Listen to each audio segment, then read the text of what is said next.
bugun sizlar bilan shu qo'ng'iroq yeng, kapalak yeng deyiladi, shu yengni tushuntirib o'taman. Buning uchun bizga kerakli o'lchamlar kerak bo'ladi. Men buni chizib tayyorlab oldim. Birinchi, orqa va oldi proyma uzunligi ikkalasini qo'shilgan holati bizda proyma uzunligi 1,5.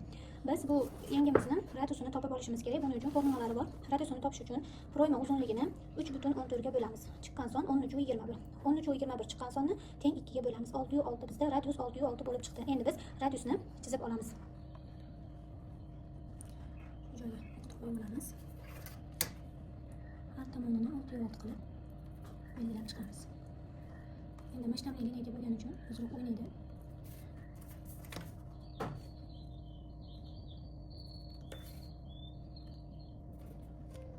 Mana radiusni chizib oldim. Radius har tomoni bir xil razmer deyiladi. Ya'ni bu tomoni ham 6,6, bu tomoni ham 6,6. Dumaloq doira, ya'ni bizda bu nuqtamiz Z nuqtasi bo'ldi, ya'ni markaz. Radius deb belgilab qo'yamiz. Iloji boricha mana kitobda tushunishinglar uchun aynan kitobga qilib tushuntirib o'tib ketyapman. Mana biz aynan shu joyini Z nuqtasi radius shuni topib oldik. Endi bu doiramizni bu qismidan pastga 3 sm dan 6 sm gacha tushishimiz mumkin ekan. Bu ixtiyoriy. Doiramizni bu qismidan yuqoriga yengimizni uzunligini qo'yishimiz mumkin.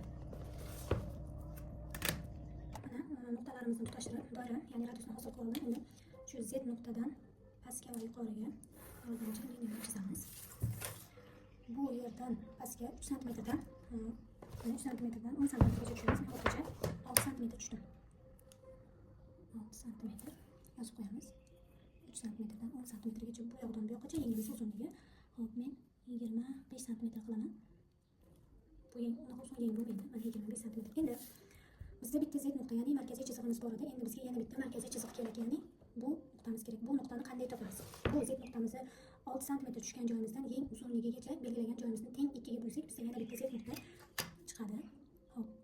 Ikkalasi menda 44, teng 2 ga bo'lsam 22. Bu yer bizda yana bitta Z nuqta bo'ldi. 2 dan 1. Bu joy ham mana.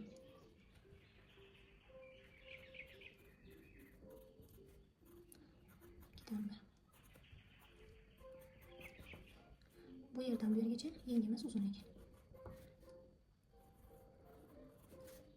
Eng uzunligi. Hop, endi bu Z nuqtamizni ham birinchi radius topganimizdek, buni ham shunaqa doira hosil qilib chiqamiz. Mana bu radiusni ham chizib oldim. Bizda bu birinchi Z nuqta, ya'ni bu radius orqali topildi. Ikkinchi Z nuqtamiz 6 sm bu yerdan bu yerga o'lchadik. Bu yerdan bu yoqqa yeng uzunligini o'lchadik. Shu joyni 2 ga bo'lganimizdan keyin bizda ikkinchi Z nuqtamiz kelib chiqdi.